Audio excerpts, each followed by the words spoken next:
हमारे पास 4 विधायक था, सरकार का चाबी मेरे पास था और मेरे सहयोग से बिहार में सरकार बना और बिहार का मुख्यमंत्री एक निषाद का बेटा के समर्थन से बना। ये हमारी ताकत है। तब तक लोगों को लगता था कि मल्लाह का मतलब सिर्फ मछली मारना होता है, लेकिन हमने 2020 में बता दिया कि मल्लाह का मतलब सिर्फ मछली मारना नहीं है, मल्लाह का मतलब है नेतृत्व करना भी है। साथियों, आज आपने देखा 4 दिन पहले जाति आधारित गणना हुआ है। इस देश में, राज्य में बता दिया कि बिहार में सबसे अधिक जाति वाला, संख्या वाला कौन जात है। 1 नंबर में यादव जी है और 2 नंबर में कौन है? निषाद का बेटा, मल्लाह का बेटा है। 10% संख्या हमारे पास है, तो ताकत आपके पास है। अब बाबा साहब ने कहा ना कि अभी राजा वही बनेगा जिसके पास वोट होगा, देश का प्रधानमंत्री वही बनेगा जिसके पास वोट होगा, राज्य का मुख्यमंत्री वही होगा जिसके पास वोट होगा। अब वोट तो आपके पास, हमारे पास है, लेकिन अगर नहीं बने हैं तो उसका भी एक कारण है। जब चुनाव का समय आता है तो आप अपना वोट का 200 रुपया दाम लगाते हैं। कोई कुछ खिला देता, पिला देता है, आप अपने बच्चे का भविष्य बेच देते हैं। आप ये नहीं चाहते हैं कि आपके बच्चे भविष्य आगे बढ़े, आप ये नहीं चाहते हैं। और जो लोग समझदार है वो देखिए कैसे आगे निकल गया। आप सब यहाँ पे बहुत सारे पढ़े लिखे लोग होंगे, इस धरती का उत्पत्ति के बारे में जानते होंगे। पहले हम लोग आदि मानव थे, आदि मानव से मानव बने।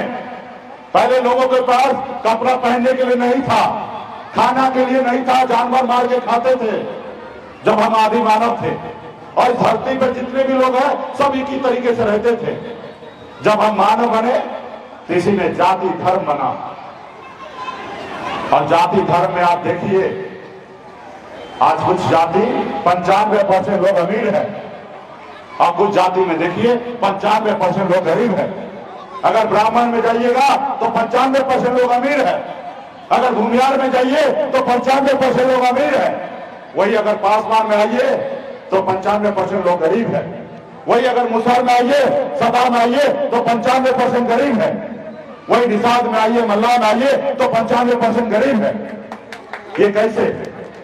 वो जो थे ब्राह्मण भूमियार, वो अपने बच्चे को पढ़ाए लिखाए, काबिल बनाए और अपने समाज के साथ मजबूती से खड़ा हुए, एक दूसरे को मदद किए। इसके लिए वो 95% अमीर है और आप गरीब हैं।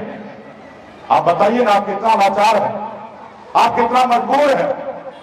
अभी 3-4 महीने के बाद ठंड आएगा, जनवरी और दिसंबर का महीना होगा। ऐसे समय में लोग अपने रजाई से, कंबल से बाहर नहीं निकलेंगे, लोग अपने घर से बाहर नहीं निकलेंगे।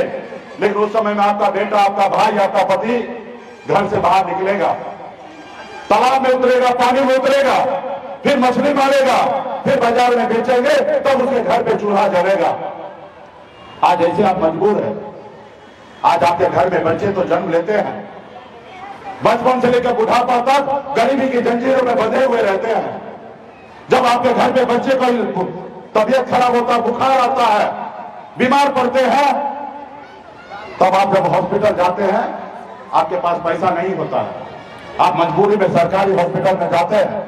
और जब सरकारी हॉस्पिटल में जाते हैं तो आपके बच्चे का सही से इलाज नहीं होता और आपके बच्चे आपके गोद में दम तोड़ देता है, क्योंकि आपके पास पैसा नहीं होता है। वही जिसके पास पैसा होता है वो बड़े से बड़े हॉस्पिटल में जाते हैं, अपने बच्चे को इलाज कराते हैं, एक जिंदगी उनको देते हैं और आप उनको मौत देते हैं। आप बताइए ना, निषाद कुल में बच्चा जन्म लेना कोई गुनाह है? नहीं।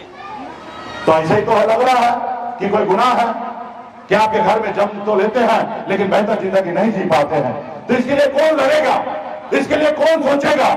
इसके लिए तो आप ही को सोचना पड़ेगा, आप ही को लड़ना पड़ेगा। आप क्या उम्मीद में लगे हैं? कोई लंदन अमेरिका से आएगा? नहीं आएगा। कोई दूसरा जात आएगा? नहीं आएगा। आज आजादी के 77 साल हुआ, आज तक कोई आया? नहीं आया। और आज भी 100 साल तक कोई नहीं आएगा। मैं लिख के देता हूं।